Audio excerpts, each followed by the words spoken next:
Salut tout le monde, j'espère que vous allez bien malgré la grosse défaite du Canadien de Montréal hier. On va se le dire, ça n'a pas été le meilleur match du Canadien. Bienvenue dans les gradins, je pense qu'on est rendu à 4 ou 5 vidéo, peu importe. Dans les gradins, série qui parle d'actualité sur le Canadien de Montréal, sur son match qu'il a passé ou le match à venir. Donc, oui, on va surtout parler de la défaite d'hier qui est, selon moi, l'une des pires performances du Canadien de Montréal depuis le début de la saison. Oui, il y a eu des matchs beaucoup plus ternes, parce qu'il y a quand même eu de l'émotion hier, on l'a vu. Mais défensivement, clairement, notre pire match. En première période, on a alloué 3 échappées, je pense. Rien qu'en première période. Fait que ouais, défensivement, ça a été un match qui va devoir être oublié. Et puis, ça n'a pas été la meilleure performance non plus de Jake Allen. Sans plus attendre, je voulais qu'on regarde un peu où on en est. Qu'est-ce qui s'est passé? Canadien donc a perdu par la marque de 6-4 à Columbus. Columbus qui sont maintenant 6-9-1. Canadiens qui sont pour 500. On retourne à la case départ. Nous qui avons... on avait deux victoires de plus que 500. Maintenant, on est revenu à la case départ. On est 8-8-1.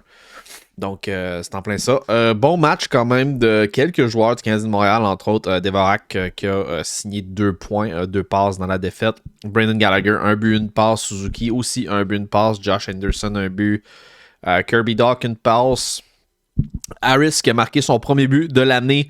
Mike Hoffman, une passe. Kovacevic, une passe. Slavkovski, une passe. Slavkovski également, c'était sa première passe de l'année. J'ai aimé son jeu aussi dans l'ensemble à Uri Slavkovski. Je pense qu'il a joué quand même un bon match. Puis il y a eu quelques joueurs du Canadien qui ont eu des bonnes séquences. Ils n'ont pas eu nécessairement un gros match, mais ils ont eu des bonnes séquences. Je crois encore que pour un deuxième match consécutif, puis je sais qu'il y en a qui m'aimeront peut-être pas dire ça, je pense que pour un deuxième match consécutif, un de nos pires joueurs à l'attaque a été Cole Caulfield. Beaucoup de revirements, Cole. Ça a été vraiment difficile encore. Il a tiré quand même 5 fois au filet durant ce match-là. Il y a eu beaucoup de lancers. Mais fait des revirements comme c'est pas possible, man. Les revirements, là. Asti que c'est raide. Cole a vraiment de la misère avec les revirements depuis un certain moment. Je sais pas c'est quoi qui se passe, mais en transition, ça va pas très très bien pour notre cher ami Cole Caulfield qui va commencer à se refroidir tranquillement pas vite. Tranquillement pas vite. Faut dire aussi que le but de Suzuki, ça a pas été. Ça a été une grosse erreur technique du défenseur et du gardien de but sur cette séquence-là. C'était pas un gros but, on s'entend. Là. Il a surpris surtout le gardien de but qui a fait une mauvaise... pas une mauvaise lecture du jeu, parce que la mauvaise lecture du jeu a été faite par le défenseur qui a plongé, mais il a profité des largesses d'une erreur technique du gardien de but pour créer un but là, en 8 secondes après que Columbus avait marqué. Fait qu'on a été dans le coup pendant ce match-là, mais en première période, on n'était pas dans le coup pantoute. Là, on jouait mou, on n'était pas terrible. Puis, ouais, pleinement, on méritait cette défaite-là hier parce que ben, en plus, Columbus Blue Jackets, c'est une des pires équipes de la Ligue nationale. C'est pas une très très bonne équipe par les temps qui courent et depuis le début de l'année.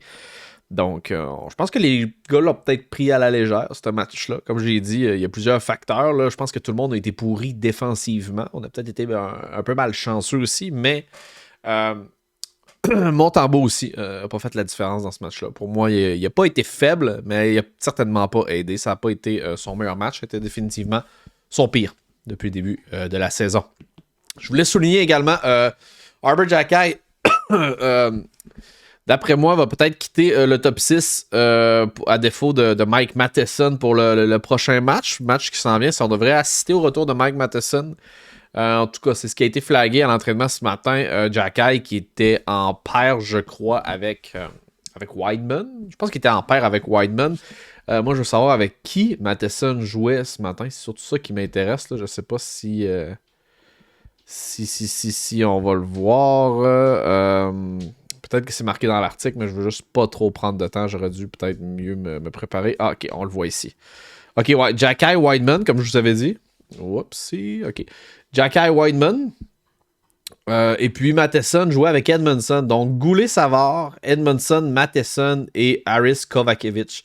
Fait que probablement que Xhekaj va regarder son premier match des gradins lors du prochain match qui aura lieu Samedi, je crois, contre les Flyers. Je suis pas certain, mais je crois que c'est samedi contre les Flyers. On va-tu regarder ça ensemble, guys? On va regarder ça aussi ensemble via Google. Ouais, demain contre les Flyers canadiens. Et puis, si je me trompe pas, en plus, je sais pas s'il y a beaucoup d'amateurs de la chaîne à Frankwell. Je pense que Frankwell va être là sur place, mais je suis pas certain. Je pense que oui. Donc, ouais, ça a été une grosse défaite. Grosse défaite contre une équipe pas terrible, excusez-moi. J'ai aussi noté également que Rem Pitlick a été recédé. Étant donné que. Ouais, c'est ça, il a été recédé à Laval. Il a rejoué même, je pense qu'il rejoue ce soir. Ouais, c'est ça, il y a une game à Laval vendredi. C'est ça vendredi? Ok, ouais. Fait qu'il manquera pas, il va pas manquer d'action, mais lui il avait fait le trajet, hein, il avait fait le trajet pour. Il avait fait le trajet pour jouer le match contre Columbus, puis finalement, ben, il aura pas, malheureusement pour lui, il n'aura pas joué ce match-là. Et ça va sûrement être décevant un petit peu parce qu'il devait sûrement s'attendre à jouer un match, mais il a été recalé finalement pour pas en jouer aucun. Un petit peu triste dans son cas. J'aurais bien aimé ça le voir jouer quand même. Lui qui peut-être mériterait d'avoir une autre chance avec le club. On le sait jamais. On se rappelle que Paul Byron aussi a déjà fait la navette. Et puis il a joué du bien meilleur hockey quand on l'a rappelé. Je sais pas si vous vous en rappelez, mais moi je me rappelle très très bien.